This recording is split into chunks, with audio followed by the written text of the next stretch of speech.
This program is brought to you by thepodcastfactory.com.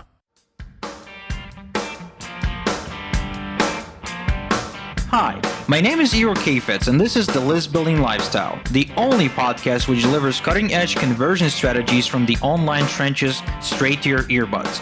Download the transcript of today's episode and all future episodes at listbuildinglifestyleshow.com. I also invite you to grab a free copy of the Wealthy List Builder Survival Guide at listbuildinglifestyleshow.com/survival. And now, once again, it's time to claim your list building lifestyle. You are listening to List Building Lifestyle. Here is the king of list building himself, Mr. Igor Kheifets. What is up, my man? All good, Jonathan. All good. Getting ready for my trip. And there is no better day to do a podcast episode than just before you get on a plane. Why is that? Well, it gets you pumped up, man. It reminds you that you're somebody, that you matter, that you touch lives. And to me, that's really important. You know, someone told my wife once that she should always praise me because, as a wife, that's one of the primary things a wife should do. Because everything else, like food and sex, you can buy that pretty much. But getting genuine praise, you can't. And so whenever we do a podcast episode and you kind of intro me and you're like, he's the prince of list building, he's the king of list building, he's the dad of list building, that's good for me. That's just, it's like therapy. I need to start my own show. That's what you're telling me.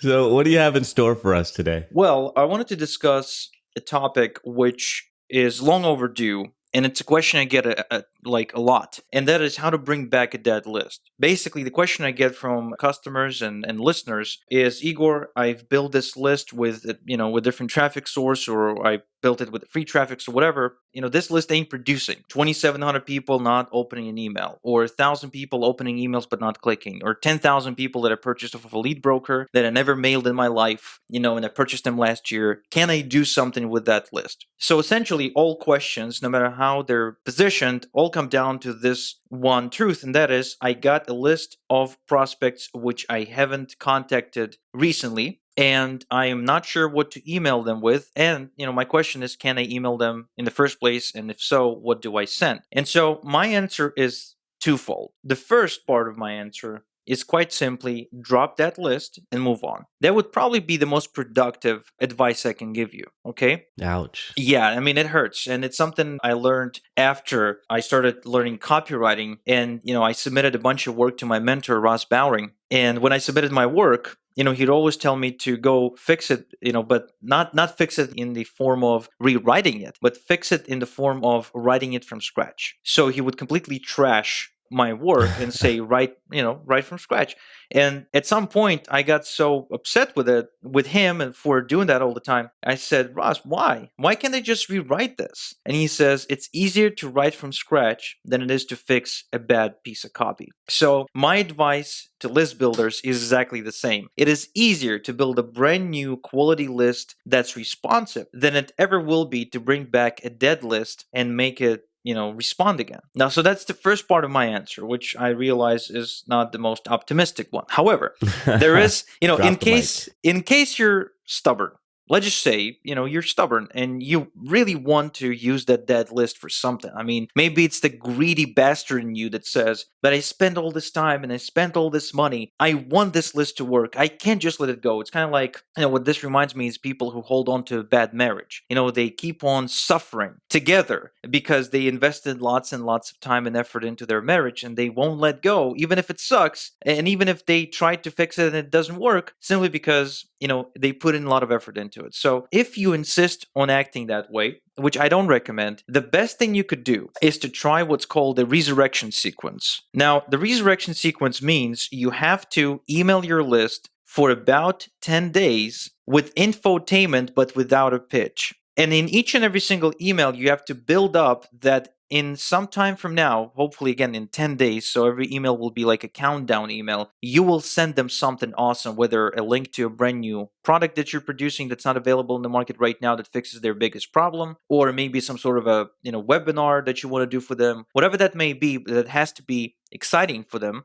And so you have to send them 10 emails with infotaining content, which hits their insecurities, which hits their deepest desires, which tells them entertaining stories, but you are not allowed to pitch anything. All you're doing now is teasing. So you're sort of walking your prospects into 10-day sequence that's kind of like a strip club, where your job is to be the pole dancer that teases and teases and teases to a point where they really want to find out what the hell are you saying to them at the end of that 10-day sequence. That's the best you can do. And if they respond to that, and I assure you most won't, but some of them will, these will be your active subscribers that you re-engaged successfully. And again, if you're selling something at the end of those 10 days, you will be surprised how many people can actually buy. But I have to tell you that the chances of that happening, okay, are very, very slim. And the reason is, first off, you have to be a highly skilled email marketer. Like I'm talking, Ben Settle level or Jonathan's level or my level or Doberman Dan level,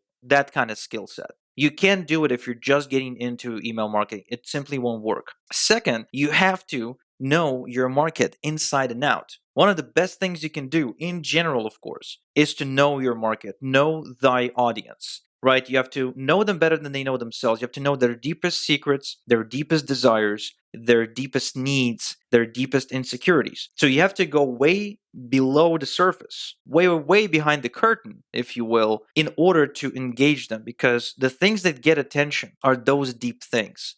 Jonathan, you sent out an email a couple of days ago that said what to talk about on your podcast or something like that, where you spoke about someone emailing you and asking, like, they want to do a podcast, but they have no clue what to talk about. And, for me, that was a big email because every single time we sit down to record, I get on my Evernote and I start, trying to brainstorm ideas. What the hell do I talk about today? What the hell do I talk about today? At this point, we've done a ton of episodes. I think we're way over 80. And, you can only imagine how difficult it might be for someone like me to now come, sit down and say, okay, I have to talk about something and it can't be what I spoke about in the previous episodes, right? Imagine how difficult it is. So it's an insecurity of mine, right? I do wake up in the morning on the podcast day, if you will, and I'm wondering, what the hell am I going to talk about today? So that insecurity gets my attention. I read the email, I click the link, I watch the video, period. It's psychologically impossible for me to ignore that statement. That subject line simply grabs a hold of me and it pulls me in no matter what I do, no matter what, what I'm busy with, no matter what's going on in my schedule that day.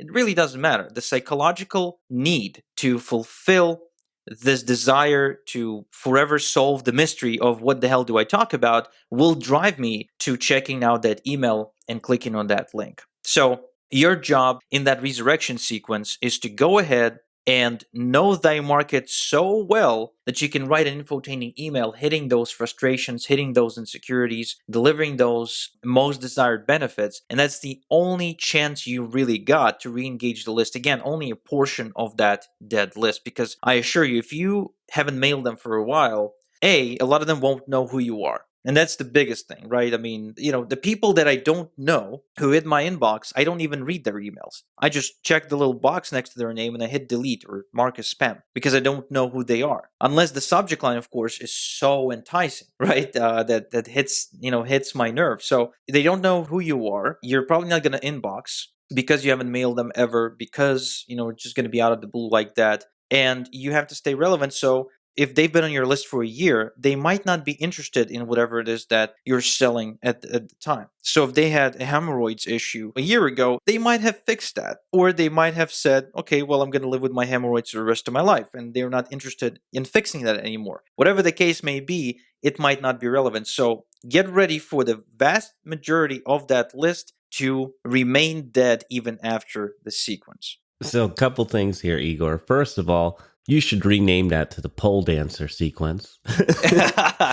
Noted. I think it'll get attention. But yeah, hitting those nerves is super important in everything you do. And so I'm wondering, there's a couple things that you said that I thought were interesting, and I want your take on it. You said this thing about people don't know who you are and your subject line having to be so enticing. So what would you say is more important, a hot subject line or people recognizing the name of the email sender? Well, I hate to make the choice, right? I hate to be forced to choose between the two, but if I had to choose, I would much rather take the scenario where my market knows my name and knows what I stand for rather than having the world's best subject lines. Because I can clearly see a situation where a great subject line fails because I don't like the receiver of the email doesn't know who the sender is. And at the same time, I see clearly how just knowing who the sender is automatically makes the subject line better because of that pre-existing familiarity with the sender's name.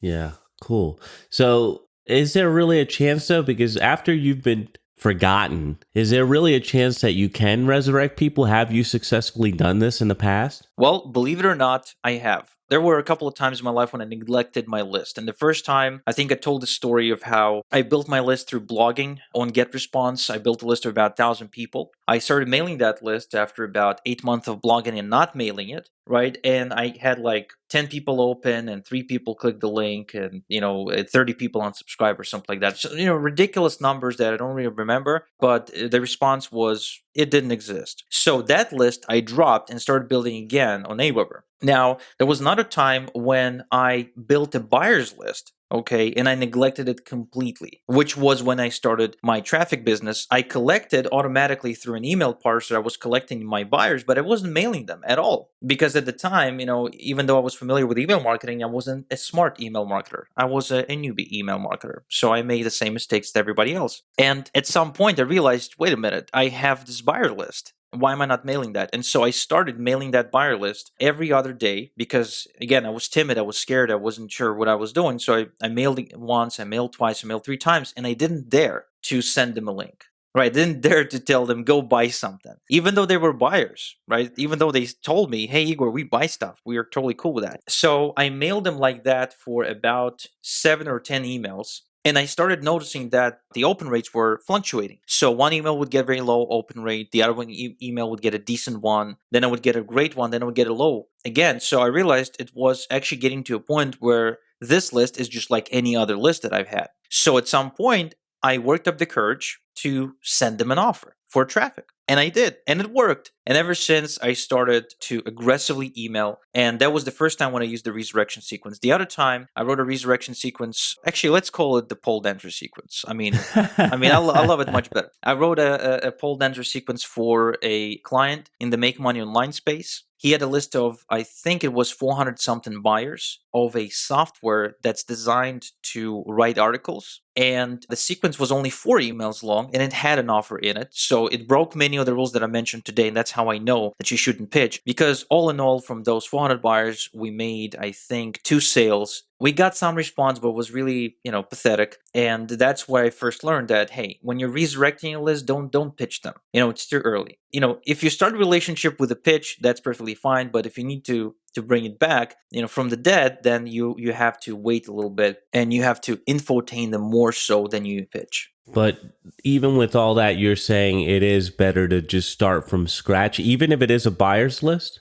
Yes, sir. I mean, it hurts. I guess it hurts 10 times as much to drop a buyer's list because, a buyer is 10 times more valuable. And you can still try the resurrection sequence. But I assure you, if there's been a long time since you've emailed that list and they've forgotten who you are, most likely you're just wasting your time. But if you're working with a really limited budget, if you are like on a shoestring and you don't know what you're doing, you're at the end of your rope, try the pole dancer sequence. But if you're capable of letting that go, which I highly recommend, then by all means, absolutely let it go, forget about it. Kind of like your first girlfriend, just let her go, forget about her, let her move on yourself, and start over having learned your lessons and never miss a mailing day ever again. All right. So pole dancer sequence is what we're calling it now. Kill the list, even if you're trying to resurrect it. But if you insist, you got to use this sequence where you're not selling, right? I'm just trying to recap for my own good here. Yes, sir. You can't sell for a while. You build up anticipation, tease, and at the end, re-engage. Yep, you got it. All right. What else do I need to know about resurrecting a dead list? Well, you got to make sure before you start that sequence, you absolutely want to make sure that you're delivering. Okay, you have to set up your autoresponder right. And if you're not sure, if you've had like an autoresponder account which you don't think is delivering, then you might as well import those subscribers into a different email autoresponder that would allow you to inbox, right? And the best way to know is that you check your recent stats. And if you're not getting any decent open rates, then you absolutely want to do that before you mail. Okay, so whatever the autoresponder you use doesn't matter. Only watch your open rates. Don't look at the, how popular the software is. Like if let's just say Russell Brunson or, Igor uses that particular software, it means it's good. It doesn't really make, that software good. It means that we inbox, but you might not. So, definitely check your delivery settings before you try to resurrect that list. And if you don't know how to do that, then you should definitely check out our brand new service called Igor's Daily Done For You Emails, because as one of the bonuses for that service, we teach you how to set up your autoresponder account, whether it's GetResponse or Aweber, for maximum email delivery. And you can find out more about that at D4, as in the number 4, d4y.igorsolowitz.com. All right, Igor. So as we're coming to the close of this episode, anything else you want to say about the resurrection sequence, aka the pole dancer sequence? Well, not so much. We discussed the sequence and that's cool. What I want to say is this. It doesn't matter how many dead lists you got. None of them will help you make more money. So what you want to do is you want to learn the number one thing from this experience, and that is the list goes dead if you don't email it right and if you don't email it every day. So if you got a list right now, focus on it right away and start mailing it every day and start doing the infotainment thing. If you don't know what that is, then absolutely check out my friend Ben Settle at bensettle.com. And he's also got a new show coming out, which Jonathan is producing. Definitely check that out, okay? And do the infotainment thing, because that is what's going to keep them interested, keep them entertained, and keep them liking you and coming back for more, allowing you to not only pitch in every email, but to also make money while having tons of fun. Good stuff, Igor. So you want to tease out what you have coming next time, or is it just a surprise? Well, you know what? Let's keep teasing. So next time, I'm going to share a technique with you that's called Taste Like Chicken, which is, a technique which will allow you to sell a completely new product, okay, to your audience, but make it feel as if it's something they already know, which means they're going to be much more receptive to it. So if you're selling a brand new thing and the marketplace is rejecting you right now, you definitely want to tune in to that episode. All right, looking forward to it. So that is a wrap for another List Building Lifestyle. Thank you, List Builders, for tuning in. And thank you, Igor, as always, for sharing your insights with us. Thank you for listening to the List Building Lifestyle. Make sure to subscribe on iTunes or Google Play to never miss an episode. Because who knows, just one conversion tactic we share on the show might double your list and double your business. Download the transcript of today's episode and all future episodes at listbuildinglifestyleshow.com. And don't forget to claim your complimentary copy of the Wealthy List Builder Survival Guide at listbuildinglifestyleshow.com/survival. This is Igor Kheifets, and until next time we talk, have a good one.